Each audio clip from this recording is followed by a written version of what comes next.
Saking dipetaku apa. Jadi pendidikan yang ada di seputaran pesantren harus memiliki otoriter terbatas kayak pendidikan di lingkungan militer supaya orang itu jadi. Dan ini yang dilakukan oleh Rasulullah Muhammad SAW ketika mendidik calon panglima termuda yang menjadi panglima perang yang luar biasa hebatnya. Namanya Usama bin Zaid. Pada umur 18 tahun dia sudah menjadi panglima perang terhebat, menaklukkan Bizantium pada saat itu. Bagaimana Rasulullah Muhammad SAW mendidik dia menjadi seorang panglima? Sejak bayi ketika Hasan dan Husaini dipangku di paha kanannya, Usama bin Zaid dipangku di sebelah kirinya. Sambil dia mengelus kepalanya Hasan dan Husain, dia juga mengelus kepalanya Usama bin Zaid sambil memberikan potua-potua. Jadi pendidikan untuk mencetak pemimpin di lingkungan Islam adalah dididik sejak dini.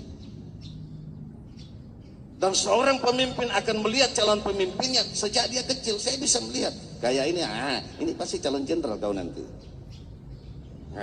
Amin. Pendidikan sejak dini.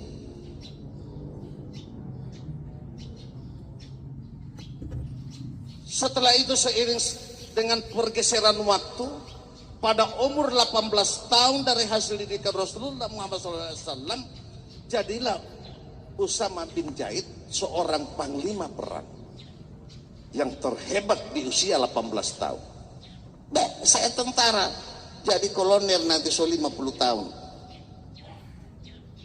Tapi Usama bin Zaid menjadi panglima tertinggi, berarti bintang 4, baru umur 18 tahun. Apa enggak hebat Rasulullah? Luar biasa kan?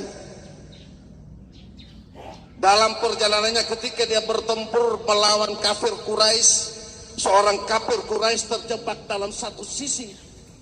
Pedangnya Usama bin Zaid sempat tersandar di lehernya sang musuh.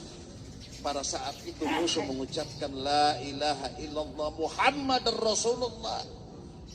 Tempat terbetik keraguan dalam hati Usama bin Zaid, tidak mau lagi menggesek pedangnya untuk melukai leher sang kafir Quraisy. Tapi pada saat itu, bagaimana kalau dia tipu saya? Begitu lepas dan dia balik membunuh saya. Ditepaslah leher itu sampai putus, mengakibatkan sang kafir Quraisy meninggal dunia. Apa yang terjadi adik-adik? Berita ini tersebar ke seluruh pelosok dan sampailah ke kuping Rasulullah Muhammad SAW. Dan Rasulullah sangat marah besar kepada anak didik kesayangannya yang dijadikan dia sebagai calon pemimpin. Dia pecat. Konsekuensi kepemimpinan dalam Islam. Ketika lu baik saya angkat, ketika lu jelek saya pecat. Jadi Usama bin Zaid, putra tercinta dari Zaid bin Haris.